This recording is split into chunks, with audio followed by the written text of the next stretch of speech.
হাজরাতে দাউদকে আল্লাহ সুরের মুজিজা দিয়েছিলেন, এত সুন্দর লাহান আল্লাহ দিয়েছিলেন।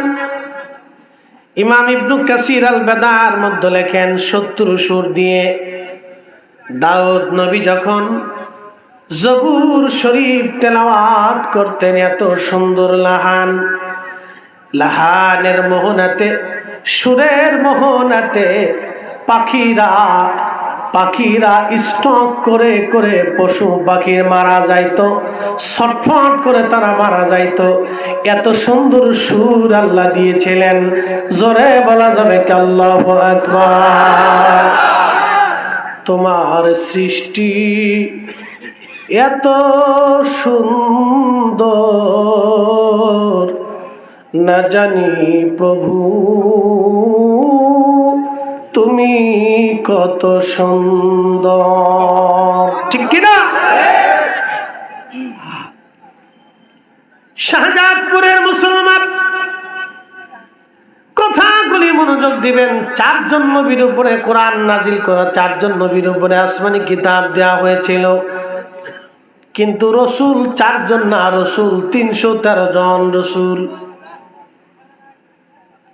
1,24,000 নবী, রসুল হলেন 313 জন।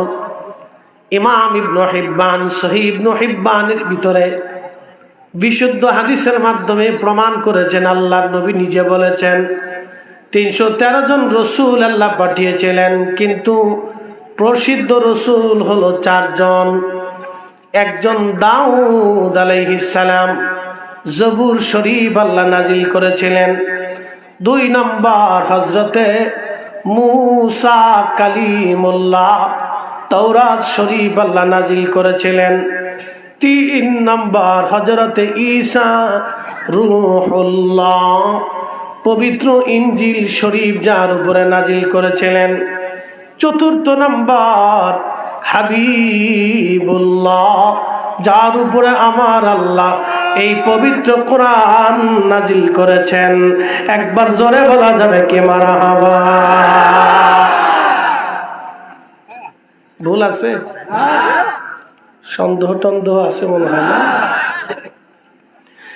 লাউ আনজালনা হাদাল কুরআন আলা জাবাল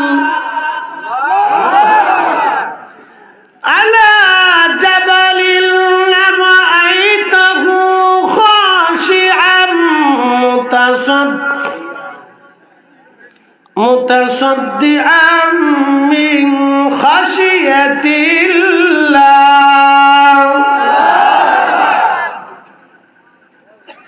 হাবিব, এই কোরআন শরীফ যদি আমি পাহাড়ের উপরে নাজিল করতাম, আপনি উঠেন কে?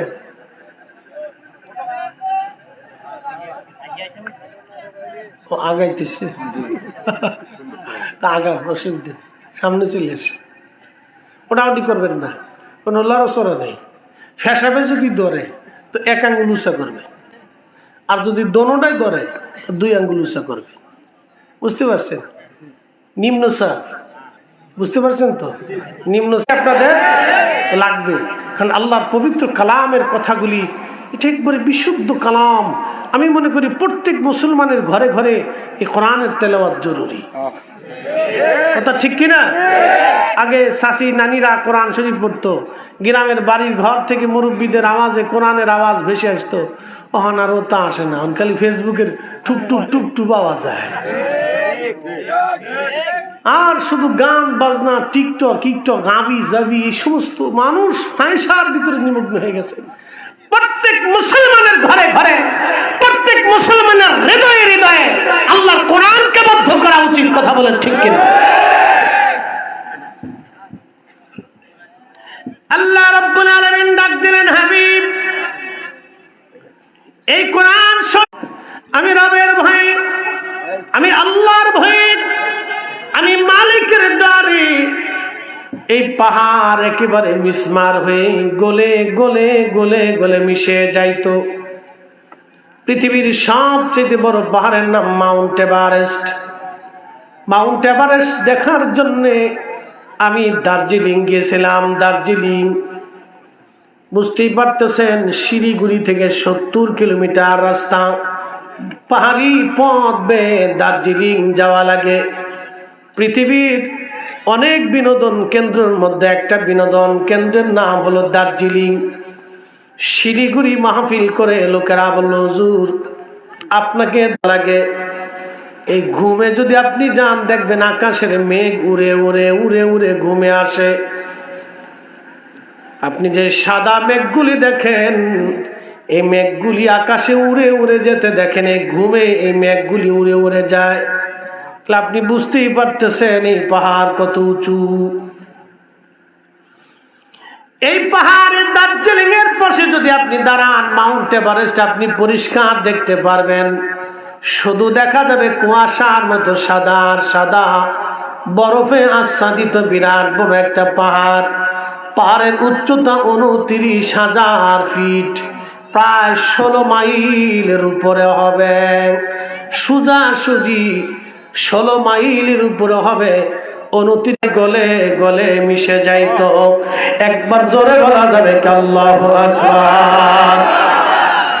এই পবিত্র কোরআন আল্লাহ 22 বছরের জীবনে, 23 বছরের জীবনে 22,000 বার জিব্রাইলের আগমনে 114টি সূরার মাধ্যমে আল্লাহ তার নবীর কালবের মধ্যে নাজিল করেছেন। যখন কালবের মধ্যে কোরআন শরীফ আসতো, আল্লাহর নবী প্রচন্ড ঠান্ডায় ঘেমে যাইতেন। উটের পিঠের মধ্যে চড়ে বসে থাকলে উটের পিঠগুলি বাঁকা হয়ে পাগুলি মাটির মধ্যে দেবে যাইতো। আল্লাহর নবী যদি মাটির উপরে বসে থাকতেন, পাগুলি মাটির মধ্যে দেবে যাইতো। একবার জোরে বলা যাবে কি মারহাবা। তাহলে রাসূলের কালবের ওজন কত বলেনি, কালবের শক্তি কত আপনি বলেন। আপনাকে শুধু শুনলে হবে না, আর আধ্যাত্মিকতা।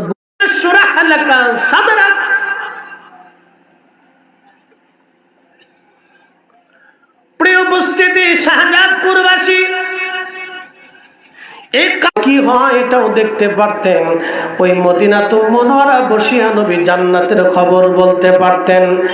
একবার জোরে বলা যাবে কি আল্লাহু আকবার। আমি এখানে একটা হাদিস বলে মূল আলোচনা আবার চলে যাব। কিতাব সহিহুল বুখারীর কিতাবুস সালাতের বাবু সালাতুল কুসুফে একটা হাদিস আসছে। সালাতুল কুসুফ কি? সূর্যগ্রহণের নামাজ।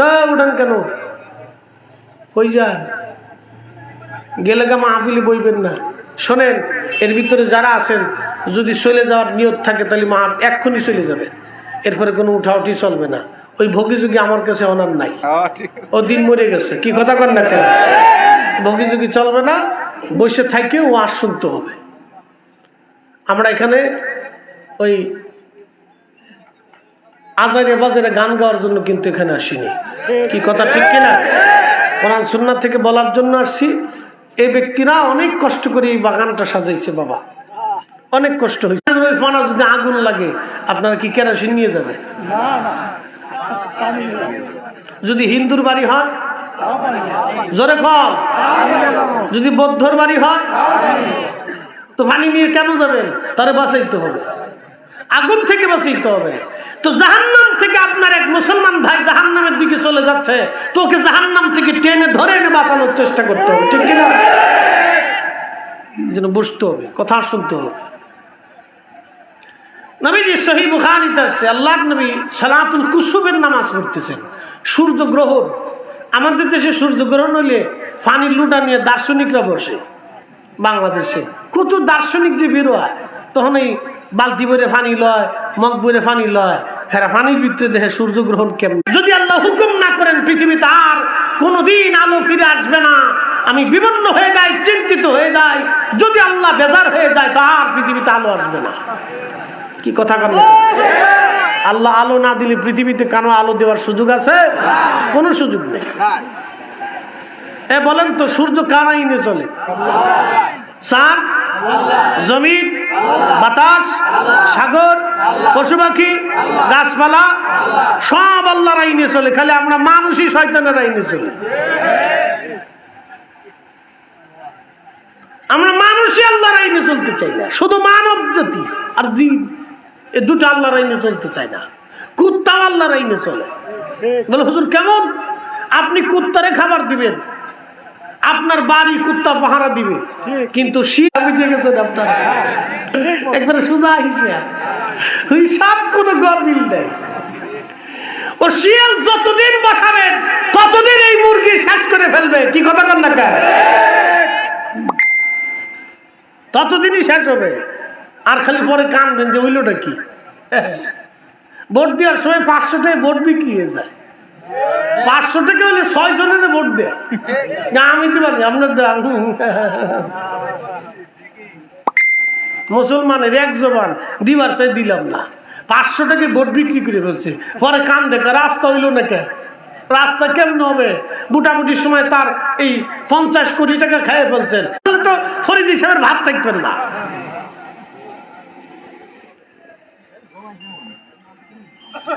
প্রিয় উপস্থিতি, খুব মনোযোগ দিবেন। আল্লাহর নবী সালাতুল কুসুফের নামাজে নামাজ পড়তেছিলেন। আল্লাহর হাবিব নামাজ শেষ, যাই নামাজ থেকে আল্লাহর নবী সরাসরি দাঁড়াইয়া আসমানের দিকে হাত বাড়াই দিলেন। সাহাবীরা বলেন, হুজুর জীবনে কোনোদিন এরকম নামাজ দেখি নাই হুজুর, যাই নামাজে দাঁড়াইয়া কেন আসমানে হাত বাড়াইলেন? আল্লাহর হাবিব ডাক দিয়ে বলেন, সাহাবীরা রে, আমি আল্লাহর জান্নাত দেখেছিলাম, জান্নাতের মধ্যে খুবই সুন্দর জান্নাতি আঙ্গুর ফল দেখেছিলাম। আমি মদিনার মানুষের জন্য ওই আঙ্গুর আনার জন্য হাত বাড়িয়ে দিয়েছিলাম। যদি আঙ্গুর আমি আনতাম তাহলে কিয়ামত পর্যন্ত জান্নাতের আঙ্গুর, আমি যদি আঙ্গুর আনতাম তাহলে আঙ্গুর আনলে মদিনার মানুষ কিয়ামত পর্যন্ত এই আঙ্গুর খেয়ে শেষ করতে পারত না। সাহাবীরা রে, এইখানে দাঁড়াইয়া আমি রব্বুল আলামিন আমি রসুল জাহান্নাম দেখলাম, আমার রব আমার জাহান্নাম দেখাইলেন। সাহাবীরা রে, আমি জাহান্নামের ভিতরে অধিকাংশ শুধু নারীদেরকে দেখেছি, মহিলা মহিলা। এবার বেটিটা আমার আর খাইতে দিত না, কাজ হয়ে গেছে। ওদিক কি দেখছি, মহিলারা কি আছে? এরা কি দেখতেছে? আমরা রে মাইজে ফেলছে রে। মা বোনেরা, শুধু নারী আর নারী জাহান্নামে কুফরি করবে বলে না, তাহলে আপনি নবীর সঙ্গে কি তারা কুফরি করবে বলে না? তাহলে হুজুর কার সাথে তারা কুফর করবে, কার সাথে তারা না শুকরিয়া করবে? বলে স্বামীর সঙ্গে তারা কুফর করবে। বলে হুজুর সেটা কেমন? বলে তুমি তোমার স্ত্রীকে যদি সারা জীবন ভরণ পোষণ দাও, তার প্রয়োজন তুমি যদি তার মিটাও, জীবনের কোনো এক বেলায় যদি তার প্রয়োজন তুমি পুরা করতে না পারো, তোমার স্ত্রী বলেই ফেলবে, স্বামীরে সারা জীবনও তোমার কাছ থেকে কিছুই পাই না।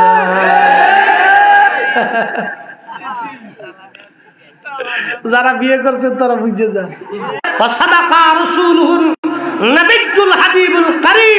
আল্লাহর নবী সত্য বলেছেন, আল্লাহর নবী মিথ্যা বলেন নাই, আল্লাহ নিজে মিথ্যা বলেন নাই, আল্লাহর রাসূল মিথ্যা বলেন নাই। কথা বলেন ঠিক? আর বুঝাইতেছি, মনোযোগ দিয়ে। এখান থেকে বুঝার অনেক কিছু আছে।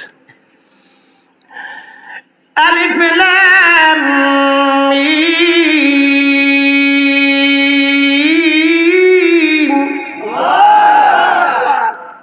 কে বলছে? সরাসরি বলছে? সরাসরি কি আপনাদের কি বলছে? কার কাছে আসছে? আল্লাহ।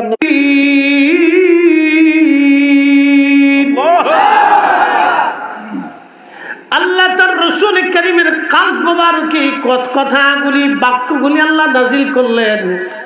আল্লাহর নবী জবান দিয়ে বললেন, সাহাবীদের সামনে বললেন, আবু বকর, ওমর, উসমান, আলী, তালহা, জুবাইর, আব্দুর রহমান ইবনে সাদ বিন আবি ওয়াক্কাস, আবু উবাইদা ইবনে জাররাহ, সাদ ইবনে জুবাইর, হযরত আবু হুরায়রা, আম্মা জান আয়েশা, খাদিজাতুল কুবরা, তাহেরা তয়্যিবা আম্মা জান, হযরত সাউদা আম্মা জান, উম্মে হাবিবা, উম্মে সালমা, রিদওয়ানুল্লাহি তাআলা আলাইহিম আজমাইন আল্লাহর নবী সাহাবীদের সামনে যখন এই বাক্যগুলি বললেন, সাহাবীরা বিনা বিনা শব্দে বিনা বাক্যে আমার রাসূলের কথাগুলি মেনে, আইব মুক্ত জেনে, দোষ মুক্ত জেনে, নিষ্পাপ মেনে আমার রাসূলের কথাগুলি সাহাবীরা মেনে নিয়েছে। কথা বলেন ঠিক কিনা? এজন্য রসুল মানলে আল্লাহ মানা হয়ে যায়, নবী মানলে আল্লাহ মানা হয়ে যায়, নবী মানলে আল্লাহ মানা হয়ে যায়, নবীর দল হলে আল্লাহর দল হয়ে যায়, নবীর আদর্শ মানলে আল্লাহর আদর্শ মানা হয়, নবী ভালোবাসলে আল্লাহ ভালোবাসা হয়ে যায়, নবীর পক্ষ হলে আল্লাহর পক্ষ হয়ে যায়, নবীর কথা মানলে আল্লাহর কথা মানা হয়ে যায়। কথা বুঝে তারপরে যাবে। এই কোরআন আল্লাহ বললেন, ওয়াল্লাযীনা ইউমিনুনা বিমা উনসিলা ইলাইকা ওয়া মা, তারা সফল কাম হবে, সফল কাম হয়ে যাবে। এই কোরআনে যাহা আছে তাহা তাদেরকে মেনে নিতে হবে। অর্থাৎ আল্লাহ তো নিজে সরাসরি কোরআন আমাদেরকে ঢেলে দেন নাই, কালবে ঢেলে দিয়েছেন নবী, নবী জবান দিয়ে বলেছেন কোনটা কোরআন হবে কোনটা হাদিস হবে। আল্লাহর নবী জবান দিয়ে বলেছেন, বলার কারণে আমরা বুঝতে পেরেছি এটা কোরআন আর এটা হাদিস। বুঝতে অসুবিধা হচ্ছে আপনাদের? হাত উঁচা করে বলেন তো, চুপচাপ বসে দিচ্ছেন। নারে তাকবীর, হাত নামান, হাত নামান। বুঝতে হবে, না বুঝলে তো বিপদ।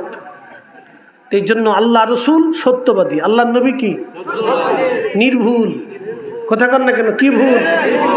একসাথে বলেন, একসাথে মাসুম। জোরে বলেন কি? আইব মুক্ত, ত্রুটি মুক্ত। কেউ যদি বলে রসুলের ভুল ছিল, ওরে একবারে কায়দা মতো একবারে ঠেকার উপরে 100টা জুতা দিয়ে ফিটাইয়া ওরে দেশ সারা করতে হবে। আল্লাহ রসুলের জীবনে ভুল হতে পারে না, নবীর জীবনে ত্রুটি হতে পারে না, নবীর জীবনে খাতা হতে পারে না। নবীর জীবনে ভুল হলে তাহলে কোরআনের উপরে প্রশ্ন আসবে। এই কথা সারা জীবন মনে রাখবেন। আমি আপনাকে সূত্র থেকে স্কয়ার প্লাস বি স্কয়ার দিয়ে বুঝাই দিলাম।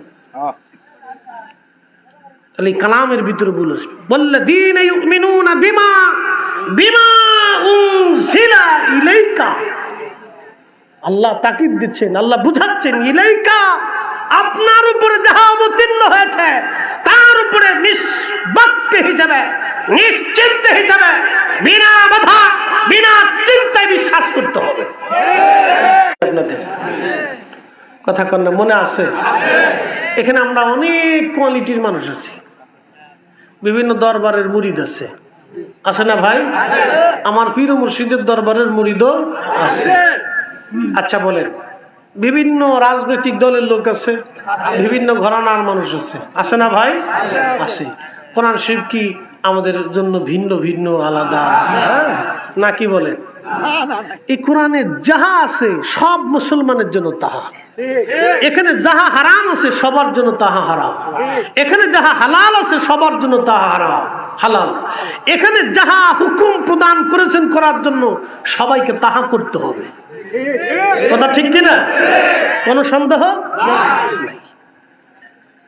এখানে আল্লাহ যাহা করতে বলেছেন, আমার আখিরাতে বিশ্বাসী হন, যদি কবরে বিশ্বাসী হন, যদি মেহেশ্বরে বিশ্বাসী হন, যদি রসুলের সুপারিশে বিশ্বাসী হন, যদি আল্লাহর নবীতে বিশ্বাসী হন, তাহলে আপনাকে এখানে যা আছে সব মেনে নিতে হবে। কোন সন্দেহ নাই। প্রিয় উপস্থিতি আমার, খুবই মনোযোগের সাথে কথা শুনবেন। ঈসা রুহুল্লাহ আলাইহিস সালাতু ওয়াস সালাম পাহাড়ের পাশে হাঁটে, দেখে মস্ত বড় একটা পাথর পড়ে আছে, সুন্দর সাদা মার্বেল পাথর। হযরত ঈসা রুহুল্লাহ আলাইহিস সালাম ডাক দিলেন, আল্লাহ, এত সুন্দর পাথর তো জীবনে কোনোদিন দেখি নাই, এত ধবধবে সাদা পাথর, রব্বি এত সুন্দর পাথরের মধ্যে কি আছে? রুহুল্লাহ আলাইহিস সালাম লাঠি দিয়ে পাথরের মধ্যে আঘাত করলেন, পাথরখানা ভেঙ্গে দুইটা টুকরা হয়ে আলাদা হয়ে গেল। ঈসা নবী লক্ষ্য করলেন পাথরের ভিতরে একজন আল্লাহ